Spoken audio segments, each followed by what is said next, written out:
I must say I'm sorely tempted at this very late hour. I'm sorely tempted at this very late hour, sir, to say that better late than never and just let the bill pass. But I think some home truths must be told. We've all witnessed the horrors of Manipur, a slow-burning horror once the unrest began in May of 2023, which is continuing now 21 months before the President's rule was actually declared. During this time, we have seen at least 250 people having died, perhaps over 300. We've had more than 5,600 weapons and 6.5 lakh rounds of ammunition seized, looted from police armories, more than 70,000 people displaced, a lakh affected, and thousands still forced to live in relief camps. Sir, the Home Minister is present here, and this is happening, sir, at a time when clearly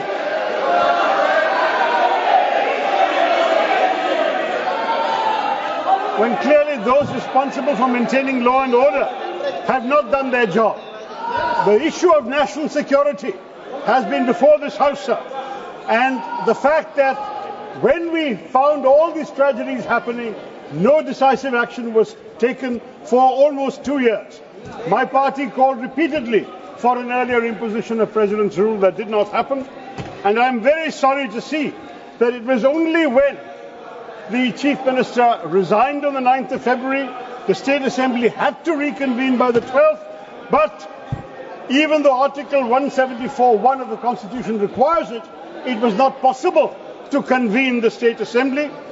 The Congress Party in Manipur had prepared a no-confidence resolution. Your own ally, the NPP, had withdrawn support, and in those circumstances, only then, with the Assembly unable to meet because you could not survive such a motion, that President's rule was declared. This, sir, is a very painful development, and to cite the failure of constitutional machinery in the state over the Assembly's inability to meet, when the real failure has been one of national security, has been one of law and order maintenance, has been one of basic decency for the people suffering the torment of violence in that state for almost 2 years. This, sir, remains a blot on the conscience of the nation.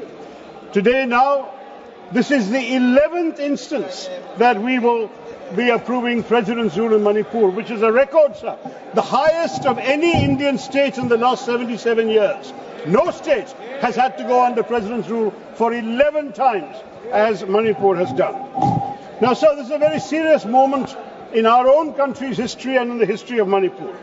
Decision-making power has been shifted from locally elected representatives to the central government and the governor appointed by the central government. And that is a very onerous responsibility at a time when, sadly, our own Prime Minister has not gone to listen to the pain and trauma of the suffering people. Even the Supreme Court has sent a delegation 2 weeks ago.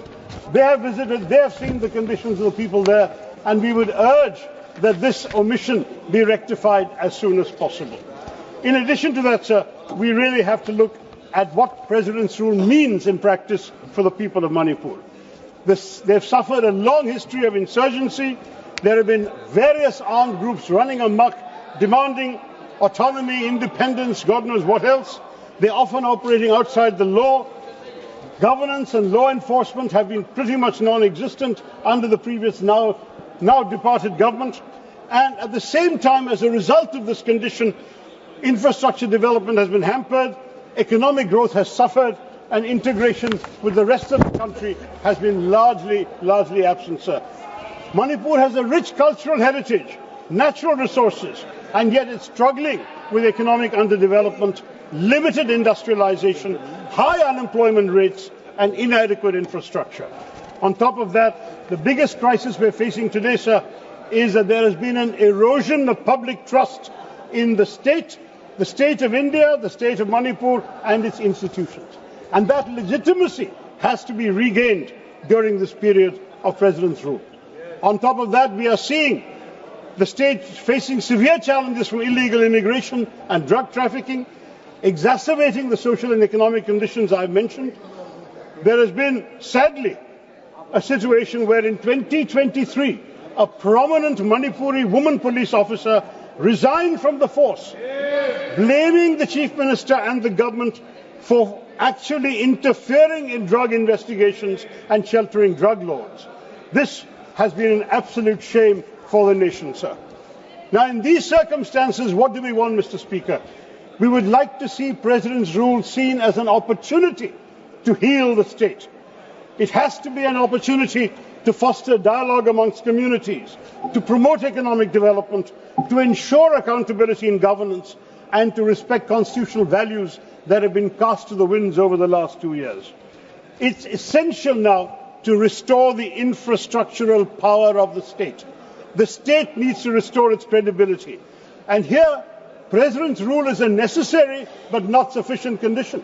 It is necessary, yes, but at the same time, it has to be conducted responsibly by the governor in order to ensure normalcy is restored and that constitutional order once again means something in Manipur.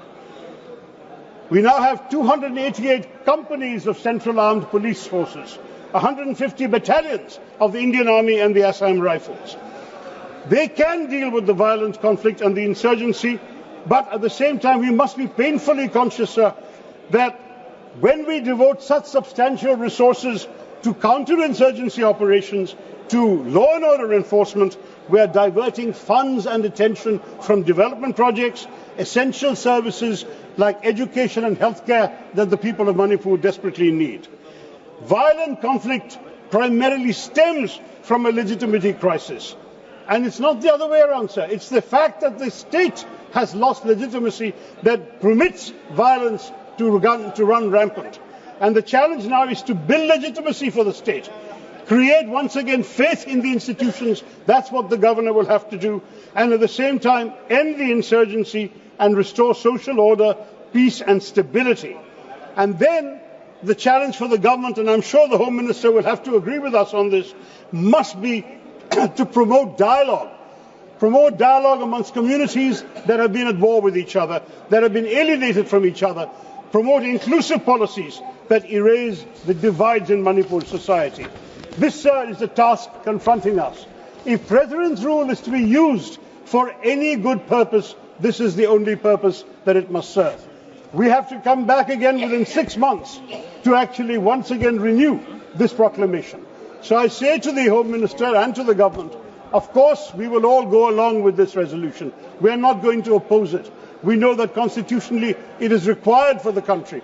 But we hope that the government will go in with a larger vision of how President's rule can be used to restore faith in the institutions of our state, the legitimacy of the people, the legitimacy of the state of India in the eyes of the people of Manipur, and that in this process, sir, we will be able to restore constitutional order, social order, and peace and healing to the people who have suffered such terrible anguish.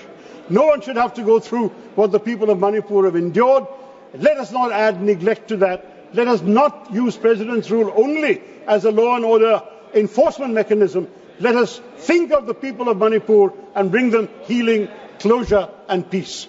With these words, sir, my party will support this proclamation. Thank you, Mr. Speaker.